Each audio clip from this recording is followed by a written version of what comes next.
नमस्कार, मैं हर्षित तिवारी। अब है न्यूज के 6 अप्रैल मंगलवार शाम के बुलेटिन में आप सभी का स्वागत है। आइए देखते हैं दिन भर की ताजा खबरें। इस बुलेटिन के प्रायोजक है आरके निवास बाय आरके डेवलपर्स। उज्जैन के विजयराजे हायर सेकेंडरी स्कूल में पढ़ने वाली एक छात्रा के साथ उसके मंगेतर द्वारा ब्लैकमेल कर बलात्कार किए जाने का मामला सामने आया है। सोमवार को रुईगढ़ा निवासी आखम सिंह पिता अमृतलाल पवार पीड़ित छात्रा के भाई को मार डालने की धमकी देकर अपने साथ वाहन पर बिठाकर ले गया और इंदौर गेट के होटल में ले जाकर दुष्कर्म किया। इस दौरान उसने छात्रा के साथ मारपीट भी की, जिसके बाद मंगेतर घर पहुंचा और रिपोर्ट नहीं लिखवाने को लेकर परिजनों को जान से मारने की धमकी दी। पीड़ित युवती अपने परिजनों के साथ सुबह नीलगंगा थाने पहुंची। यहां एसआई चांदनी परमार तस्दीक के लिए उसे पहले फ्रीगंज स्थित विजयराजे स्कूल लेकर पहुंची और फिर इंदौर गेट स्थित सुंदरम होटल ले जाकर पूछताछ की। जहां पर पुलिस ने जांच की तो पाया कि मंगेतर ने एक रूम शाम 5:30 बजे बुक किया था, जिसमें नाबालिग युवती के साथ बलात्कार किया है। इसके बाद एसआई चांदनी परमार पीड़िता को लेकर देवास गेट थाने पहुंची। यहां से पीड़िता को माधवनगर थाने भिजवाया। पीड़िता की शिकायत पर माधवनगर थाना पुलिस ने उसे ब्लैकमेल कर बलात्कार करने वाले युवक के खिलाफ धारा 376 पास्को एक्ट में प्रकरण दर्ज कर उसकी तलाश शुरू कर दी है। महिला संबंधी शिकायत आई है कि नाबालिग बच्ची है, उसके मंगेतर द्वारा उसको डरा धमकाकर उसके साथ यौन शोषण संबंधी शिकायत प्राप्त हुई, जिस पर महिला अधिकारी द्वारा एफआईआर करके कार्यवाही की जा रही है। सर, किन किन मामलों में प्रकरण दर्ज किया जाएगा? हाँ, प्रथम दृष्टया इसमें जो महिला ने बताया उसके संबंध 376 और पॉक्सो एक्ट की धाराएं लगाई। उज्जैन के मोती नगर नानाखेड़ा में रहने वाली पीड़ित छात्रा और उसकी मां के मुताबिक रुईगढ़ा में रहने वाले युवक आखम सिंह पवार के साथ उसकी सगाई हुई थी, लेकिन युवक की हरकतों और घर आकर परेशान करने से उन्होंने सगाई तोड़ दी थी। बस इसी वजह से वह नाराज था और लगातार अश्लील फोटो और वीडियो डालकर ब्लैकमेल कर रहा था। सोमवार को छात्रा स्कूल गई थी, तभी वह स्कूल पहुंच गया और स्कूल के बाहर से छात्रा को अपने साथ ले गया और देवास गेट स्थित एक होटल में ले जाकर उसके साथ न केवल मारपीट की बल्कि उसके साथ बलात्कार भी किया। बोले कि अगर मेरे साथ नहीं जाएगी तो मैं चाकू से मर्डर करूँगा तेरे भाई के साथ, ऐसा करूँ, पापा मम्मी को मार डालूंगा, घर पे आके धमकी दी। कब की घटना है ये कल की घटना है। फिर क्या हुआ? कल मेरे को जबरदस्ती ले गया रूम पे, जबरदस्ती की उसने। रूम पे, होटल पे? हाँ, होटल पे। कौन लेके गया था? मेरे प्यून से थे। क्या नाम है? क्या हुआ? आखम पवार। फिर क्या हुआ? कुछ नहीं, मम्मी पापा धमकी दे रहे, मोबाइल पर रात को भी आए थे घर पे, धमकी दे रहे, बोले कि शादी करो, निहाली करो। मम्मी पापा ने बोला था कि मेरी लड़की 12वीं तक की पढ़ेगी तो मैं शादी करूँगी, उसके बाद ही करूँगी, अभी नहीं करूँगी, ऐसा बोला था। कोई फोटो भी वायरल करा आपने? फोटो वायरल जबरदस्ती की इसने।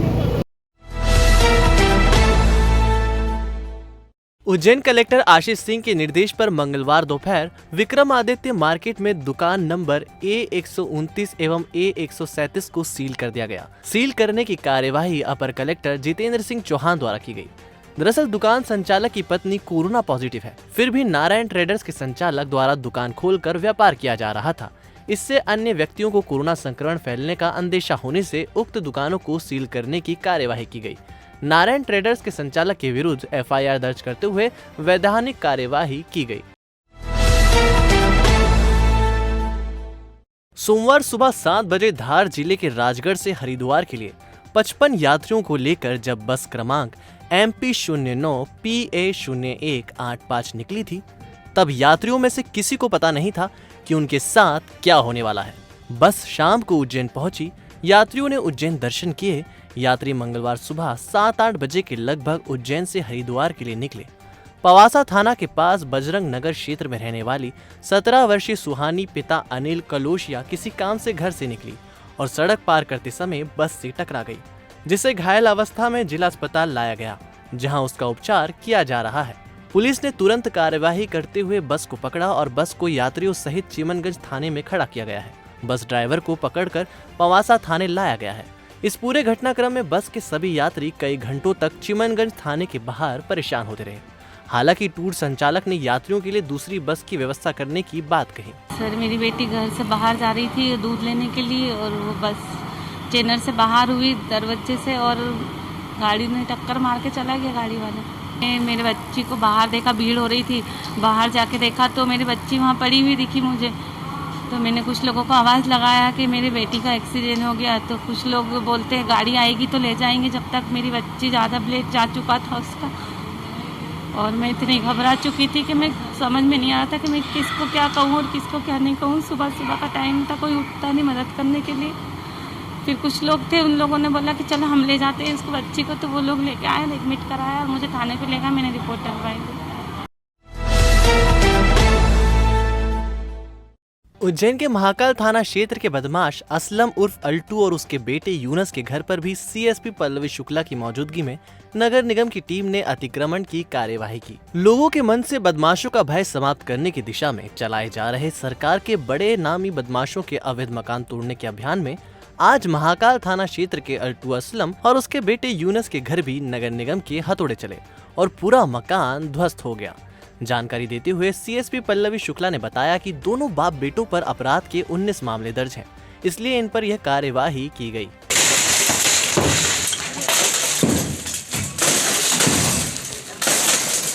अल्टू उर्फ असलम निवासी महाकाल थाना क्षेत्र बहुत बड़ा गुंडा है।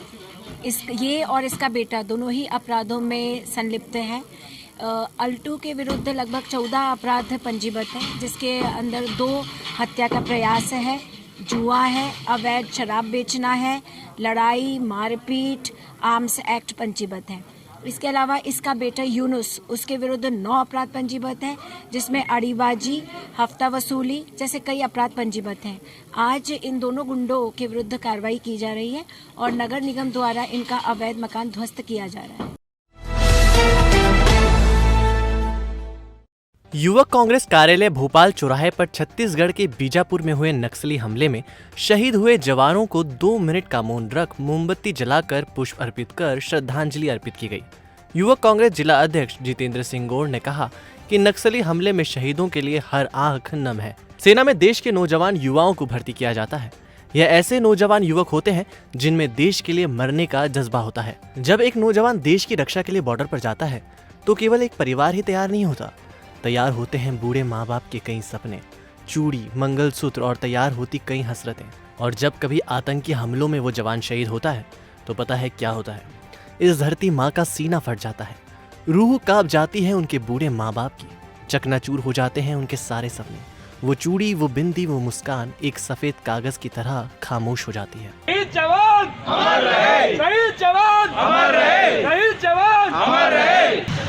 कल छत्तीसगढ़ में नक्सली हमला हुआ, उसमें हमारे देश के 22 जवान शहीद हुए। उनको हमने आज युवक कांग्रेस द्वारा श्रद्धांजलि दी। कलेक्टर कार्यालय की छत पर अचानक आग लग गई। आग छत पर पड़े सूखे पत्तों में लगी थी। आग लगने की सूचना मिलने पर दमकल मौके पर पहुंची और आग पर काबू पाया। दरअसल कलेक्टर कार्यालय की छत पर सूखे पड़े पत्तों में अचानक आग लग गई। बताया जा रहा है कि शॉर्ट सर्किट के चलते आग लगी थी। आग की सूचना मिलने पर दमकल मौके पर पहुंची, जिसके बाद आग पर काबू पाया। गनीमत रही कि आग के विकराल रूप लेने से पहले दमकल ने आग पर काबू पा लिया।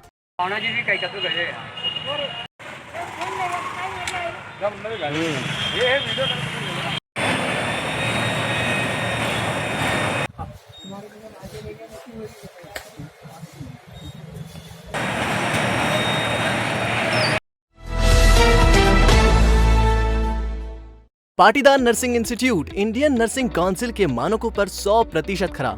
उज्जैन का प्रथम नर्सिंग महाविद्यालय हमारे संस्थान में उपलब्ध है 3 वर्षीय नर्सिंग डिप्लोमा, बीएससी नर्सिंग 4 वर्षीय डिग्री, पोस्ट बीएससी नर्सिंग 2 वर्षीय डिग्री और एमएससी नर्सिंग 2 वर्ष post graduate degree study programme. हमारी विशेषताओं में शामिल है हॉस्टल व मेस सुविधा, सर्व सुविधा युक्त कैंपस, बस फैसिलिटी, कोर्स पूरा करने पर 100% जॉब गारंटी, योग्य व निपुण फैकल्टी, वर्ग अनुसार छात्रवृत्ति, 3000 से ज्यादा पुस्तकों से सजी लाइब्रेरी, स्पोकन इंग्लिश व कंप्यूटर की निःशुल्क शिक्षा, विभिन्न प्रयोगशालाएं और नर्सिंग प्रशिक्षण के लिए 150 बिस्तरों वाला रिसर्च सेंटर व हॉस्पिटल। हमारा पता है Patidar nursing institute, Moru Khedi, Patpala, Maksi road, Ujjain. Mobile 9522000084, 9522000092।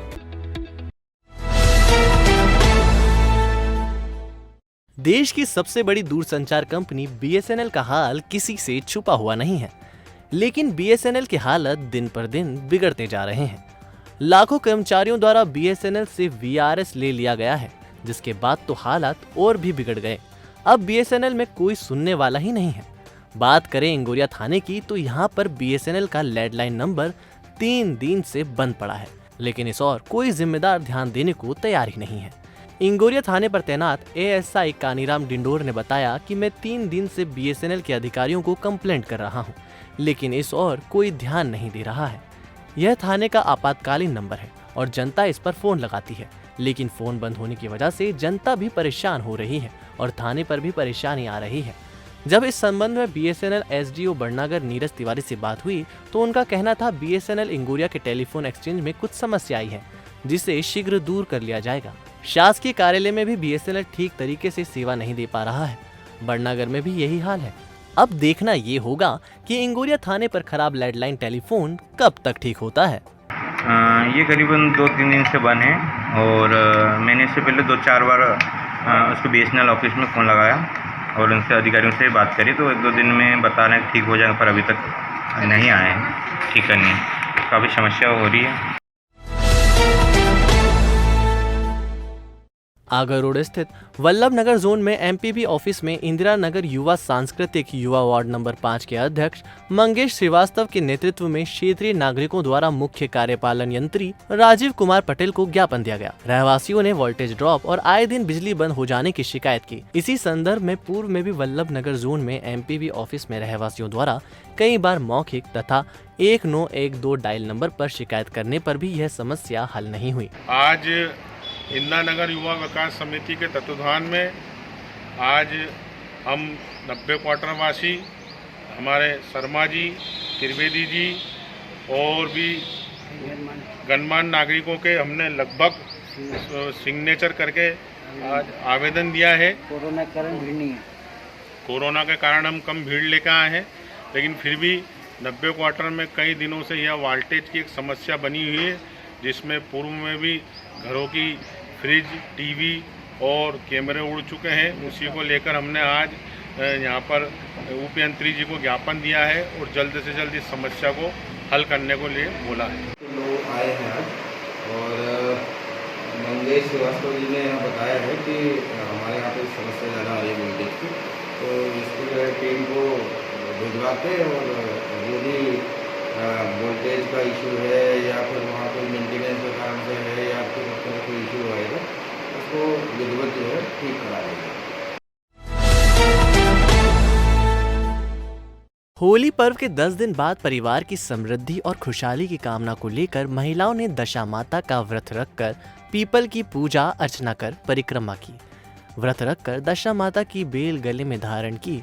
दशा माता पर्व पर महिलाओं ने दिन भर व्रत रखा। मुहूर्त में पीपल की पूजा अर्चना कर आटे का दीपक, नैवेद्य, फल, वस्त्र आदि अर्पित किए। महिलाएं पीपल की पूजा अर्चना करने के बाद कच्चे सूत के धागे की 11 गठान बांधकर 11 दिन तक अपने गले में धारण करती है। इससे घर में सुख समृद्धि बनी रहती है। इस दिन दशा माता की पूजा करते हैं अपनी सुख समृद्धि के लिए, अपने घर की शांति के लिए, दशा सुधारने के लिए। तराना तोतला मार्ग स्थित मकान में एक युवक द्वारा आत्महत्या का प्रयास किया गया। जानकारी के अनुसार दीपक पिता हनुमान भाटी उम्र 23 वर्ष कई दिनों से मानसिक रूप से बीमार चल रहा था, जिससे परेशान होकर आज उसने अपने घर पर आत्महत्या का प्रयास किया। अपने इस प्रयास में वो सफल भी होता, उससे पहले ही घर के आसपास रहने वाले पड़ोसियों ने उसे देख लिया और उसकी जान बचाई। पड़ोसी जब वहां पर पहुंचे तो उन्होंने देखा कि युवक साड़ी का फंदा बनाकर झूल गया है। ये देखकर पड़ोसियों ने पहले तो उसे सुरक्षित नीचे उतारा, उसके बाद उसे सिविल हॉस्पिटल तराना लेकर पहुंचे, जहां से डॉक्टर ललित जहांगीर द्वारा युवक का प्राथमिक उपचार कर उसे उज्जैन रेफर किया गया। पड़ोसियों तथा परिजनों के अनुसार दीपक का 2 माह पूर्व एक्सीडेंट हुआ था, तभी से ही उसका मानसिक संतुलन ठीक नहीं है। तो इसके अंदर कुछ भी अच्छी तरीके से बताया नहीं गया। उनके जो भी आए थे, उनके एक रिलेटिव के थे, एक बच्चा था बस, और बाकी साथ आसपास के जो भी थे, जो भी किराएदार थे, उन लोगों ने ये बताया कि सडनली उसको देखा, वो फांसी लगाने की कोशिश कर रहा था साड़ी के दुपट्टे से, और उसके गले में थोड़ा सा बस मार्क वगैरह है, और उसका नाम दीपक है, उम्र 23 साल, पिता हनुमान सिंह भाटी, नागदा का रहने वाला है और राजपूत है समझ। इसके अलावा और कुछ भी नहीं है। बाकी उसको यहाँ पर प्राथमिक उपचार करने के बाद में जिला अस्पताल उज्जैन भेज दिया है।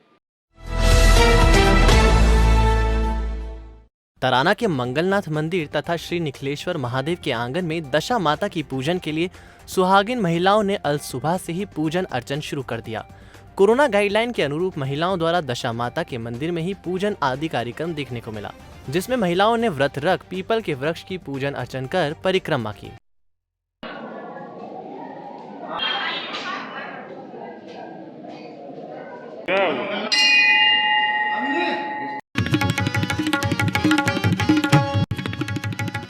मुख्यमंत्री शिवराज सिंह चौहान ने कोरोना की रोकथाम करने के लिए जन सहयोग हेतु प्रदेश में मैं कोरोना वॉरियर अभियान प्रारंभ किया।